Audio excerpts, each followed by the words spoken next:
Welcome back to We Up Talk. Dave and Steve here with you. Hey, hey. And it's always good to have a conversation with the Reverend Dr. Alan Bean, the Executive Director of the Friends of Justice.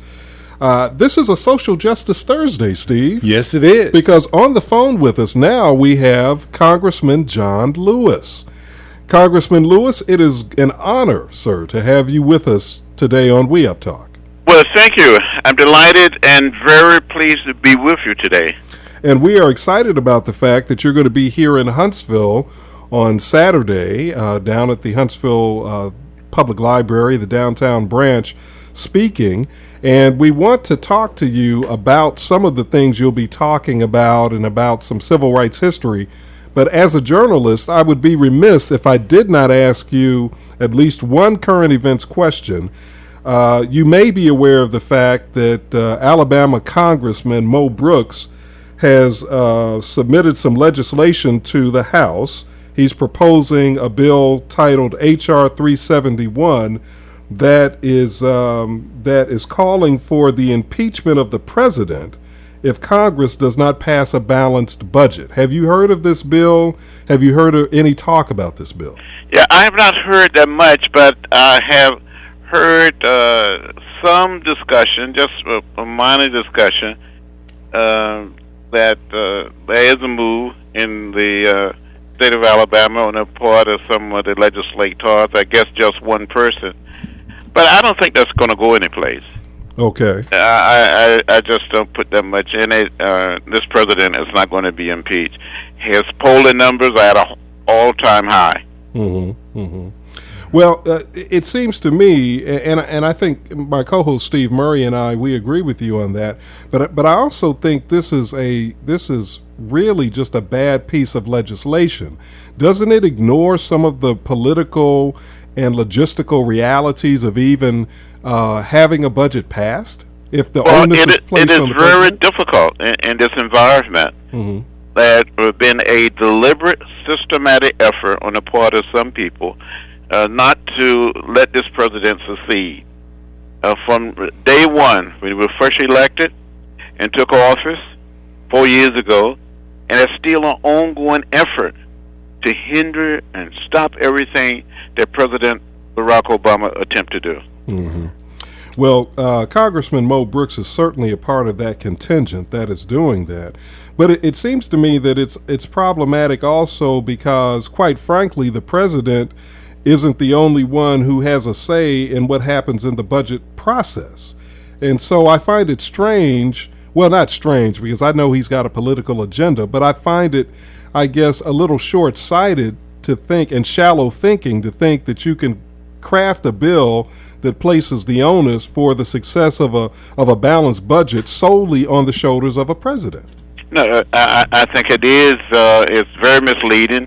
It is the responsibility of the Congress, both the House and the Senate, to pass a budget. The president doesn't have a vote in the House of Representatives or in the Senate.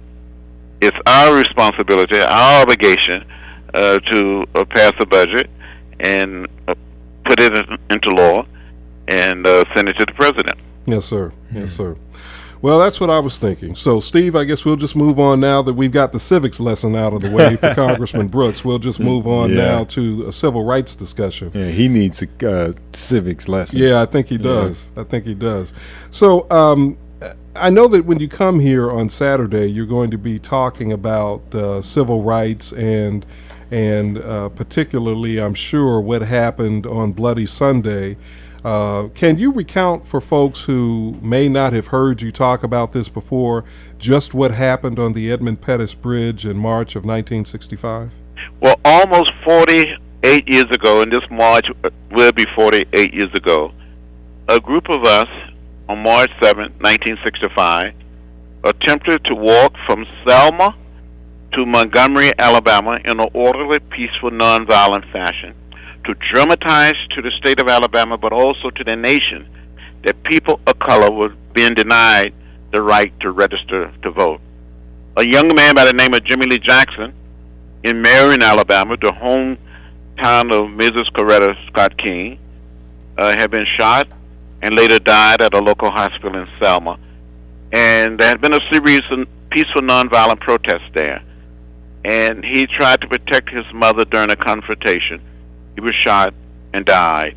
And because of what happened to him, those of us in Selma, in Wilcox County and surround Lowndes County and other counties near Marion and near Selma, decided to march from Selma to Montgomery.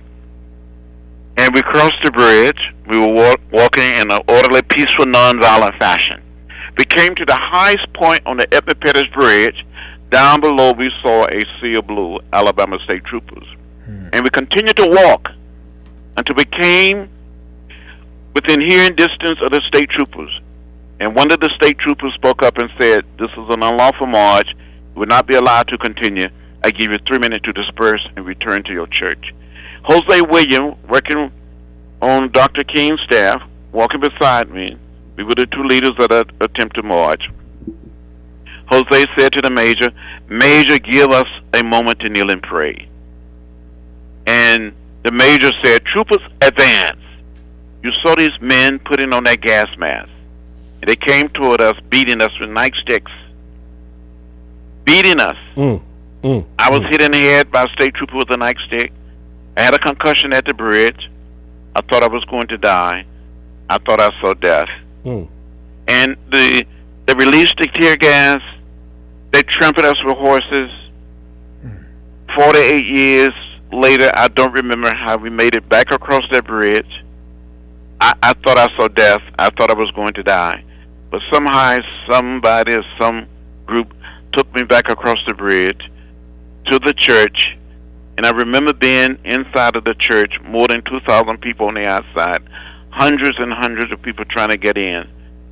And someone asked me to say something, and I stood up and said something like, "I don't understand it, how President Johnson can send troops to Vietnam, but can I send troops to Selma, Alabama?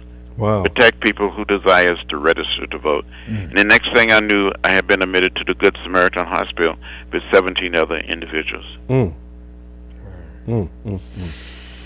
You know, that day is one that resonates with many of us who have been students of the civil rights movement. And I have to be honest with you, sir, as Steve and I have listened to you recount this today in your own words, in your own voice, the one question that comes to my mind is, how could you have survived that without harboring hate in your heart for your attackers? Well, I grew up south of Montgomery, outside of the town of Troy, and when I was 15 years old, I heard about Rosa Parks. I heard the words of Dr. Martin Luther King Jr. on the radio.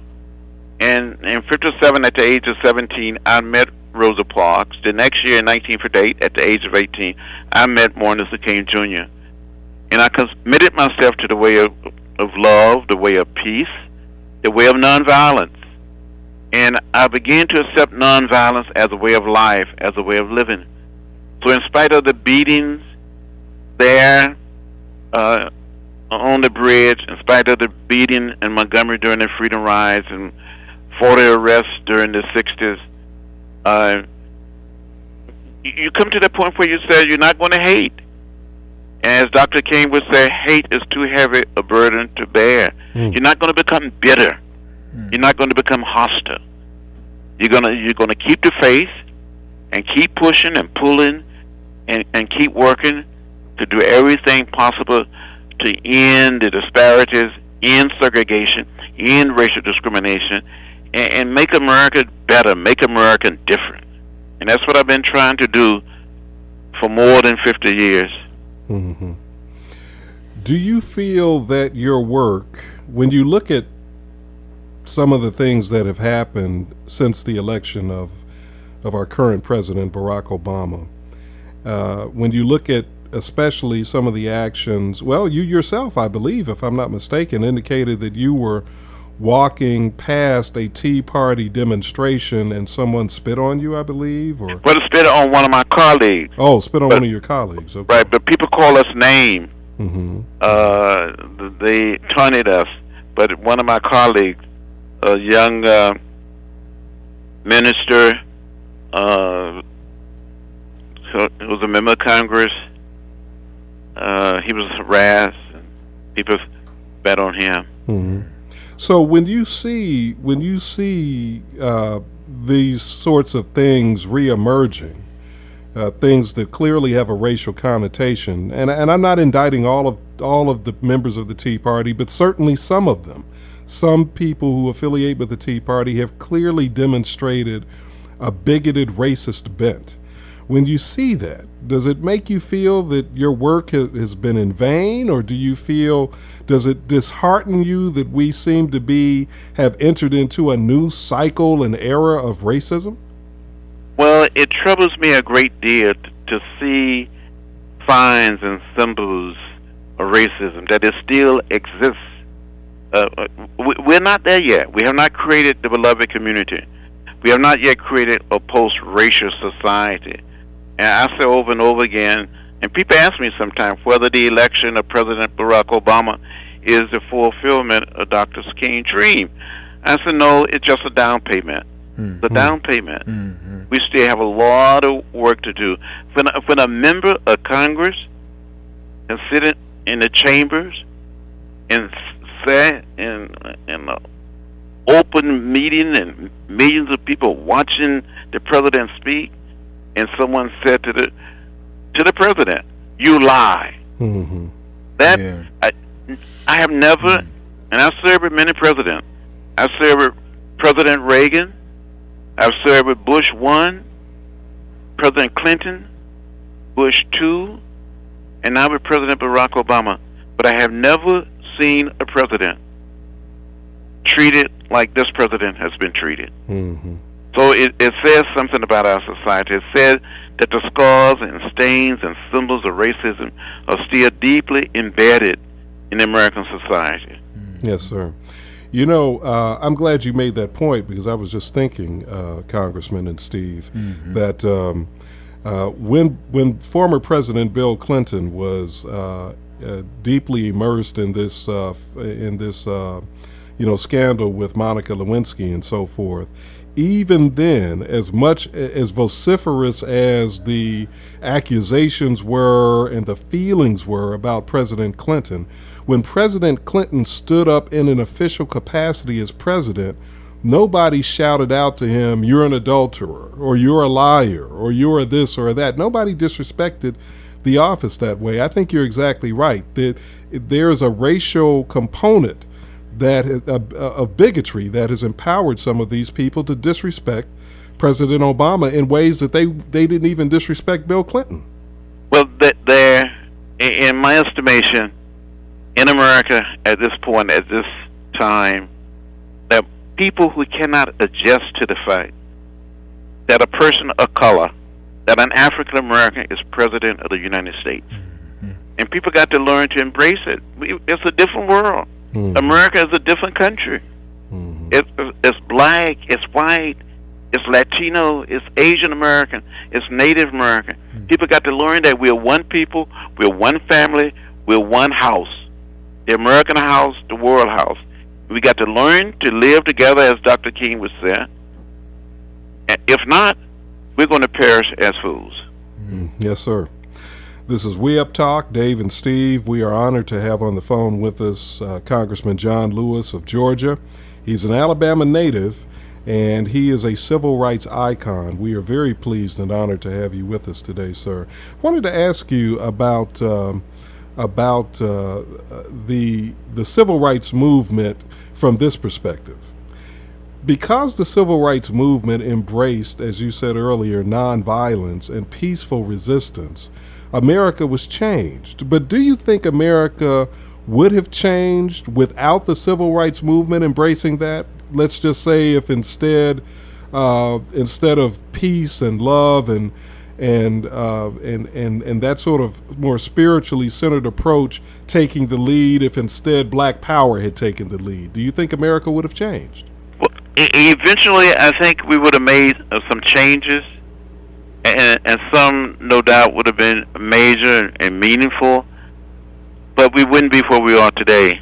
Mm-hmm. We would be much more divided, and there would be a great deal more sense of racism and outright bigotry and hatred. But because we use the way of peace, the way of love, the way of nonviolence, it has changed a lot of people. And I'll give you one example, just one example, but there's many. When I was beaten on the Freedom Ride in May of 1961 and left bloody and unconscious in a little town called Rock Hill, South Carolina, it's the same year that President Barack Obama was born. In '09, one of the people who had beaten me came to my Washington office with his son and said, "Mr. Lewis, I'm one of the individuals that beat you. I want to apologize. Wow. Will you forgive me?" He started crying. His son started crying. And I said, "I accept your apology. And I will forgive you." And he gave me a hug. His son gave me a hug. I hugged him back. And we all cried there for a while. And since then, I've seen this gentleman 4 more times. He called me brother, and I called him brother. That's now, if we had been fighting, if we'd been using weapons, we wouldn't have had that. And I tell you, the lesson that Dr. King taught us and others taught us have been a lesson for America and a lesson for the rest of the world.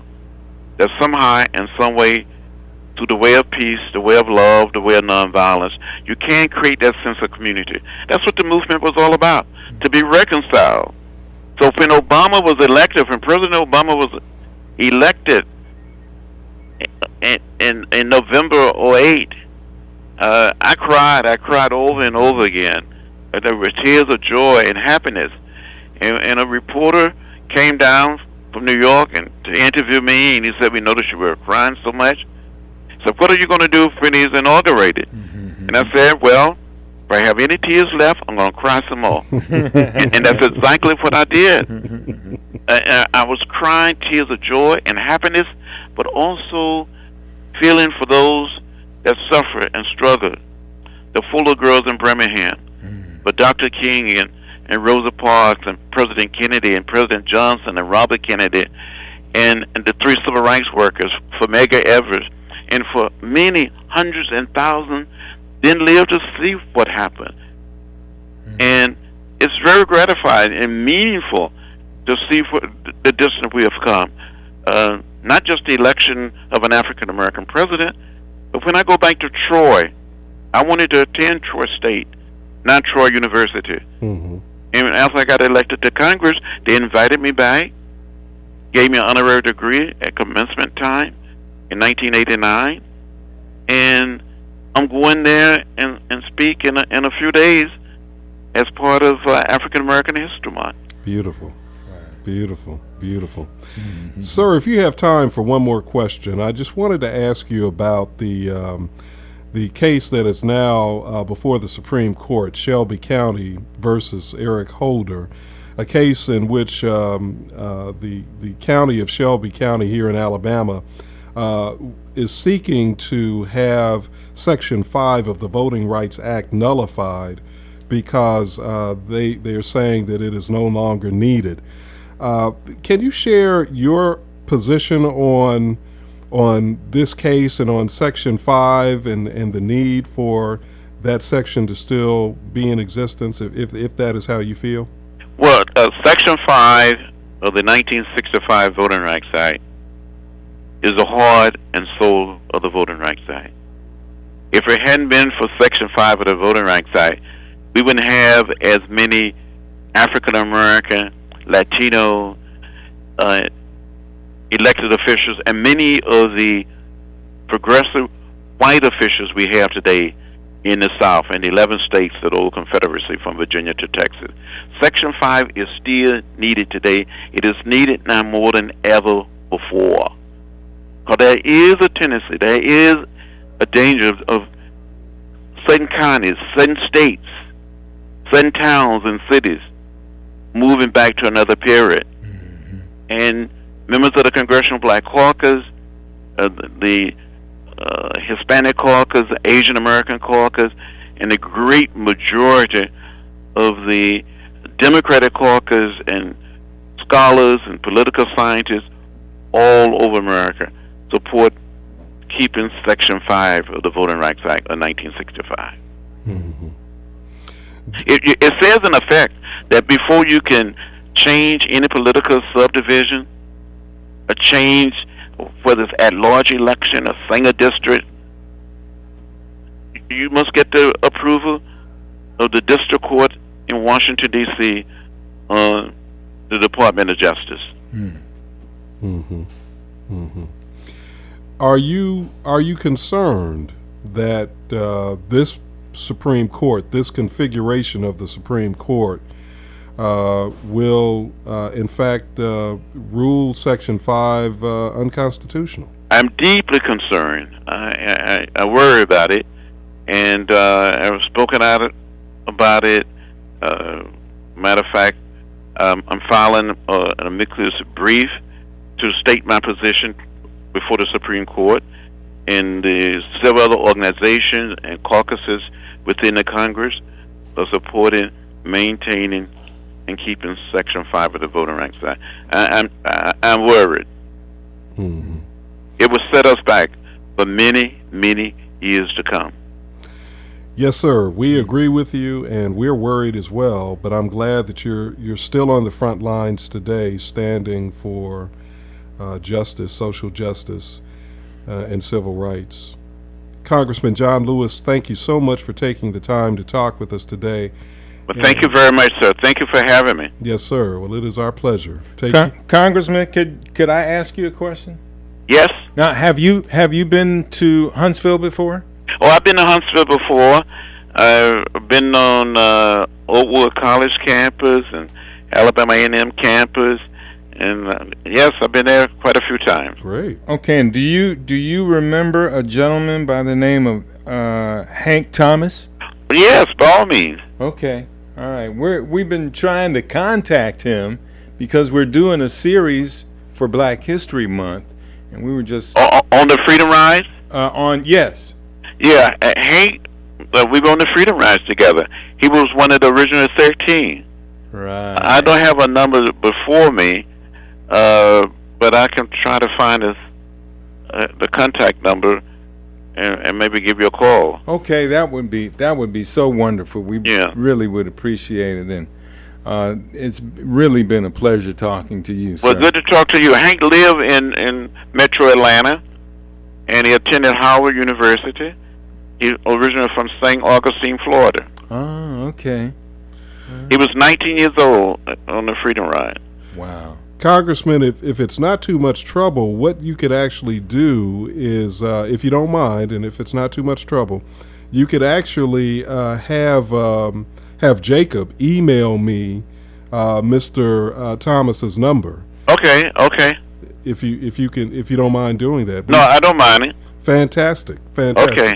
We appreciate it, Congressman. Thank you very much. Have a good evening. Yes, All sir. right, You you too. too. Bye-bye. Bye. Wow, Congressman John Lewis. Wow. Now that's history, man. That is history. Yeah. And thank you because I saw that text you sent me earlier, Mm-hmm. and I didn't understand what you asked because I was like, "Who's Hank Thomas?"